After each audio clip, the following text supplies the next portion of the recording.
welcome to Watson, Farley and Williams' Countdown to COP, Financing and Fueling the Future podcast series. I'm your host, Mhairi Main Garcia. Today's chapter is all about the maritime sector and the drive towards net zero. I'm delighted to introduce our guest, Lizzie Rowe. Lizzie is a partner in the firm's Assets and Structured Finance Group based in Singapore and a leading maritime finance lawyer in Asia. She's a member of the firm's Sustainable Shipping Group and was part of the team that produced the Sustainability Imperative Part 2, a thought leadership report released in March 2023, a follow-up to Watson, Farley and Williams' original market-leading report released in 2021 looking at ESG in the maritime sector. Welcome, Lizzie, and thank you for joining us today. Thanks, Mhairi. I'm delighted to be here. Thank you. Shall we kick off our discussion with where the maritime sector is in the drive towards net zero? Where does the sector stand and what efforts are being made and where's the focus?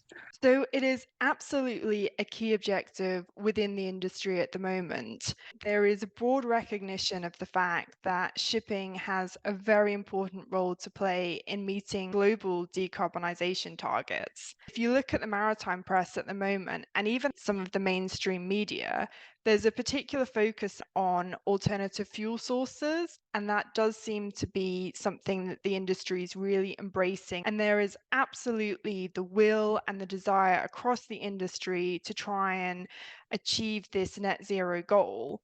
But what's really interesting is if you take a bit of a step back and you look at it in practical terms, where is the industry in reality? And this is something we actually looked at in the sustainability imperative that you mentioned just before. And that was based on a survey which was done at the end of last year of around 500 people across the industry. And actually, the respondents in our survey are estimating that, in their view, about 28% of the maritime industry will be meeting the milestones for emission reduction within the next 5 years.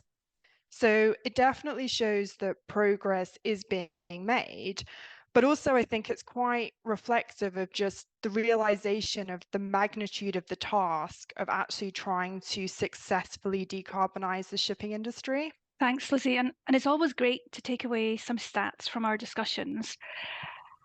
And so based on the sustainability imperative respondents, that 28%, that means that there's still a whopping 72% of the industry behind target.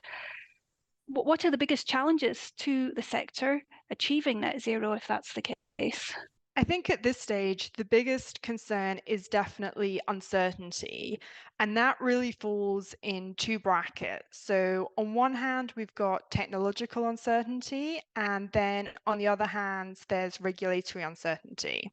So, if we look at the technological issues first, as you can imagine, the new technologies are going to require significant time, significant investment, and it's really difficult to know what the most efficient technology in the future will be. And so for the shipping industry, there's this real fear of having stranded assets. Because if you imagine you are ordering new vessels and you're expecting a life cycle of over 30 years, but actually you've picked the wrong technology, and then in 5 to 10 years, suddenly your vessel's obsolete. And when they're making these investment decisions, there are so many different issues to be considered. So if we take, for example, alternative fuels, you're not only thinking about the actual cost of the investment to get your vessel ready for that alternative fuel, you've got to think about the availability and the cost of the fuel in future. You've got to take into account operational issues, safety issues, and also looking at the actual infrastructure, so the bunkering options for the alternative fuels. So it's a really multi-layered decision that's very difficult to make at this point in time. And largely as a result of that, what we're finding is there's ongoing debate as to whether or not it's more beneficial to retrofit your existing vessels with new technology. And sometimes this can be seen as a sort of short-term win because generally it's less expensive, it can be implemented more quickly. And so what we're finding in reality is a number of the owners and operators we speak to are effectively just hedging their bets. And so they're opting for a combination strategy of both retrofit and new vessels. And then if we look at the regulatory issues, owners and operators need to also consider compliance with future regulations targeting decarbonisation. And if you think of a vessel calling at various different ports, it's likely to be caught by different rules and jurisdictions. And so it's very important for those owners and operators to make sure that they can be in compliance with the different regulations, even though there's obviously a risk that some of those may be incompatible with each other. Now, thankfully, the IMO does seem to be taking more of a leadership role on this point, and that hasn't always been the case in the past. So back in July of this year, the IMO unanimously adopted the 2023 IMO strategy on reduction of greenhouse gas emissions from ships. And without going into too much detail on this, it's effectively targeting net zero greenhouse gas emissions by 2050.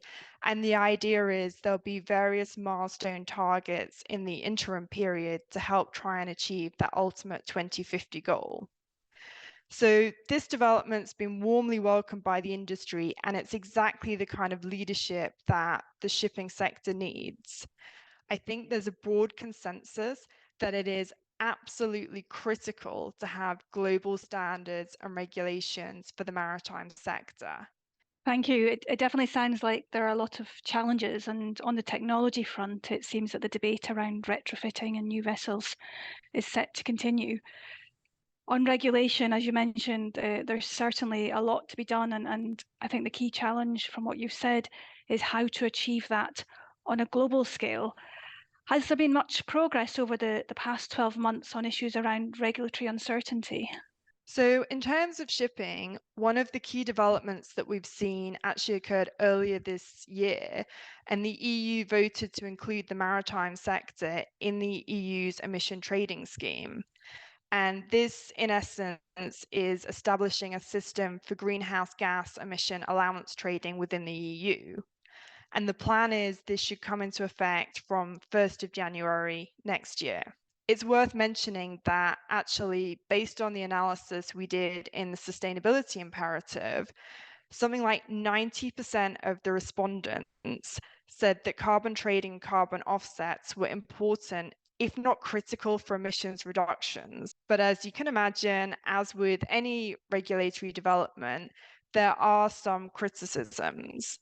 So the first is the fact that the EU ETS scheme was initially designed for on-land industrial facilities between owner-operator group companies. Now, the difficulty is this doesn't work in the same way in shipping. You're dealing with unrelated owners and operators, and the big question becomes who should actually pay in these circumstances? Is it your owner? Is it your operator? Is it your end user? The other criticism that we heard from some of the industry participants is the fact that this is an EU development and it wasn't implemented globally by the IMO. Now, hopefully that's going to change because the IMO have confirmed as part of the 2023 strategy on reduction on greenhouse gas emissions, they do envisage implementing measures to have a greenhouse gas emissions pricing mechanism. And the EU actually has the discretion to raise the scope of emissions covered from journeys starting outside the EU above the current 50% threshold if the IMO doesn't introduce their global carbon levy by 2028. And I think in some ways, the fact that the EU did take the lead is sort of forcing the IMO to catch up and therefore forcing them to actually progress this issue. Indeed, and I think obviously the need for measures at a global level is really quite obvious, particularly in the maritime sector. You mentioned that alternative fuel sources are a particular area of focus within the sector. Is there a consensus on the best green fuel? Currently, there is no real agreement on the best alternative fuel. And what we're actually seeing is a lot of the shipping companies that we speak to are considering a number of different options.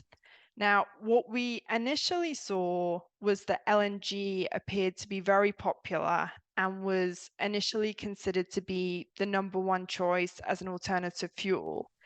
But based on the responses in our most recent sustainability imperative, this actually doesn't appear to be the case anymore. Now, there's a few possibilities about why that is. I think there's a strong argument that LNG has been quite widely adopted, and so it's now considered to be a mainstream transition fuel, so it's not actually viewed as alternative. So what we did see from the sustainability imperative is that biofuels were listed as the most popular alternative fuel source.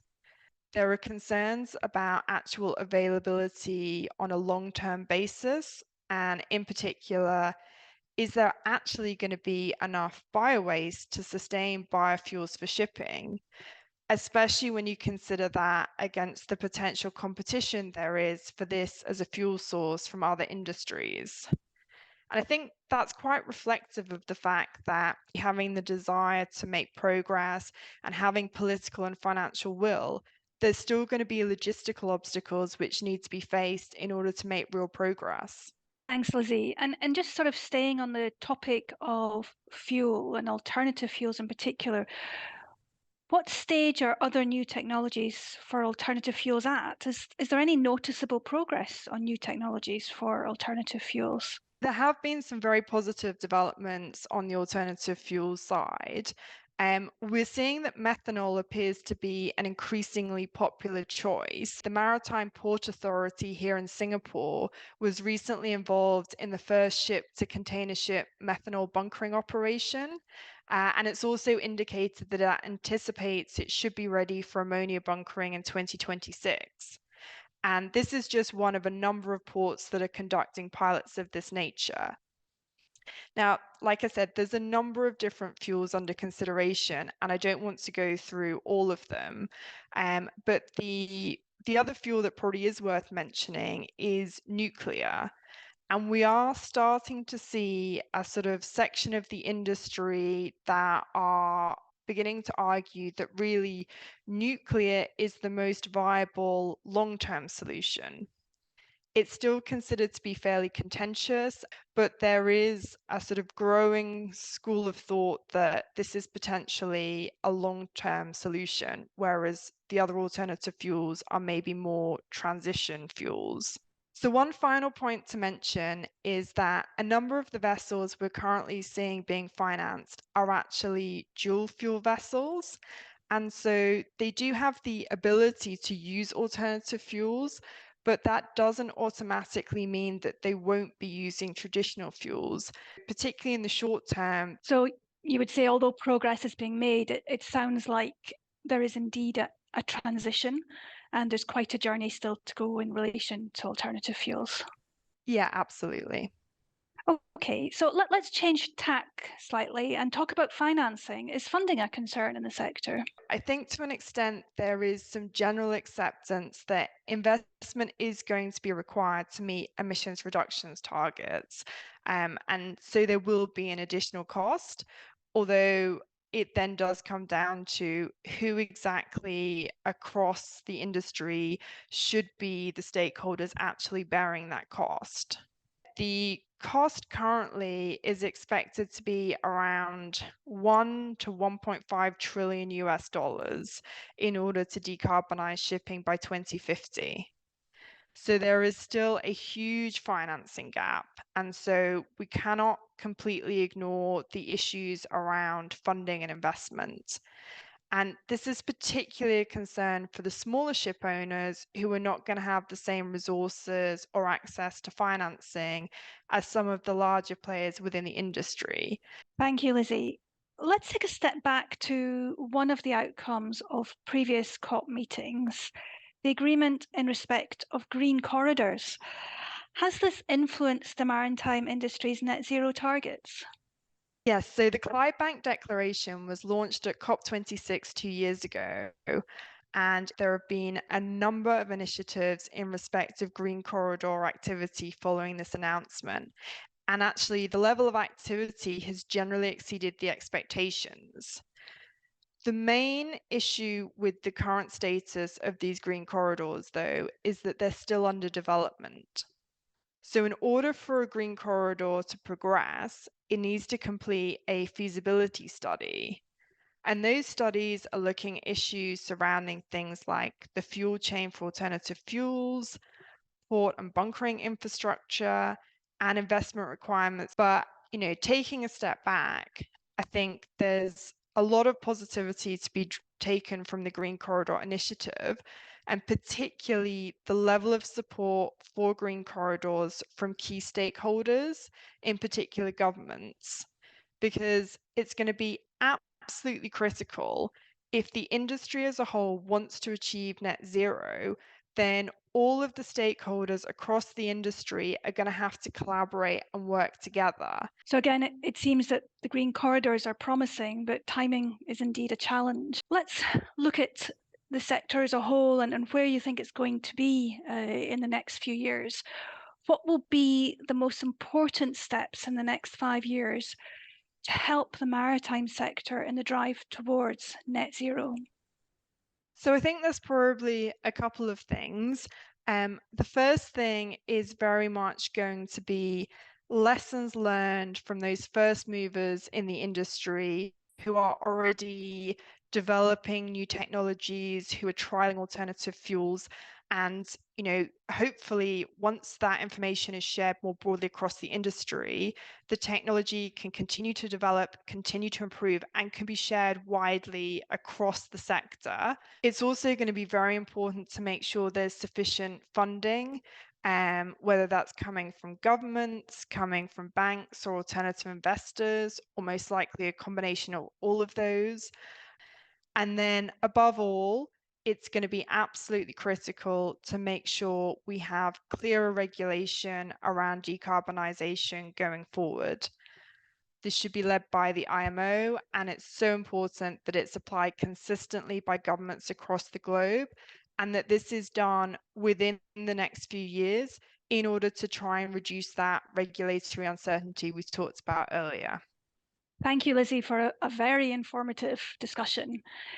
If I can sum up some of the key points just in just a couple of minutes, there are two key barriers to achieving net zero in the maritime sector. Firstly, technological uncertainty with concerns around stranded assets, and secondly, regulatory uncertainty with a lack of global measures. The focus to date is very much focused or centred around fuels, with the development of dual fuel technology and alternative fuel sources. But critically, it's estimated that only around 30% of the maritime industry will meet emissions milestones in the next 5 years. So a lot needs to be done.